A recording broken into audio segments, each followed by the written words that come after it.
今次我介紹前海華僑城艾美酒店同埋隱廚之前，我想同大家分享我喺東門見到呢位仁兄，唔知大家有冇見過佢呢？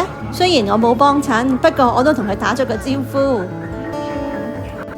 去完東門，我就去好多人介紹嘅隱廚食晚餐。好多人話隱廚係湘菜界嘅愛馬仕，我都一定要嚟試下。我今次就去咗萬象天地嘅呢一間。佢下邊係西餐廳，樓上先至係隱廚。沿住呢條樓梯行上去就係隱廚啦。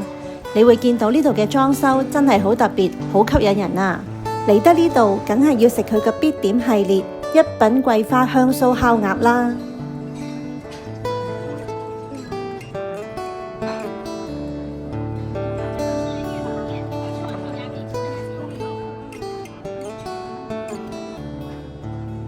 我哋仲點埋糖醋小排、生煎包、桂花燻魚同埋蘿蔔絲，款款都好好食。不過我自己最中意就係個燻魚。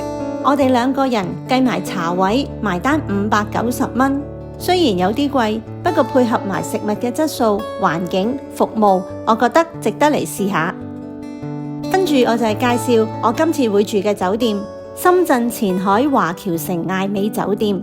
呢間酒店係2024年2月開業嘅，呢度嘅交通唔算好方便，出入都一定要打車。不過我見佢係艾美呢個品牌首間喺深圳開業嘅酒店，所以今次我就嚟試下。酒店大堂都幾靚，不過如果以5星級標準，佢又唔算太有氣派。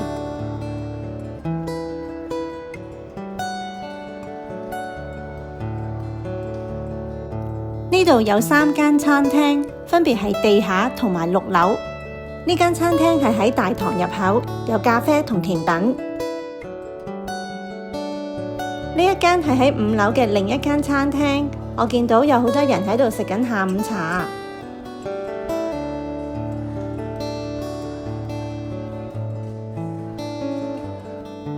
酒店早餐就喺呢一間餐廳裏邊食。不過今次我訂房嘅時候冇訂埋早餐，不過我都有拍到呢一間餐廳嘅環境俾大家睇下。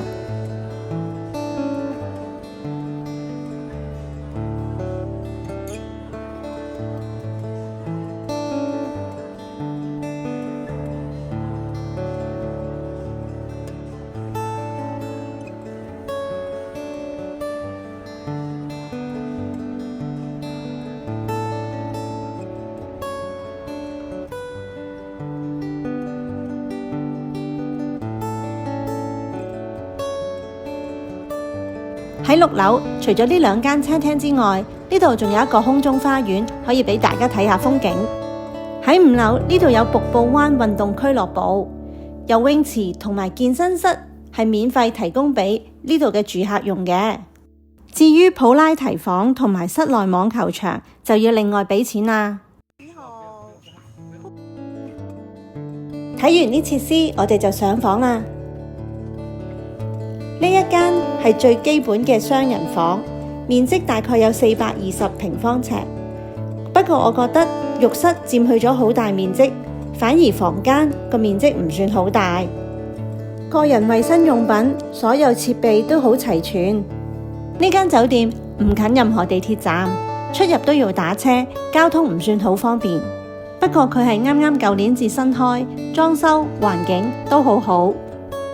今次淨房價係差唔多950蚊1晚，抵唔抵就大家自己決定啦。如果大家鍾意我呢條片，歡迎大家 like、comment、share 同 subscribe 我嘅 channel 啦。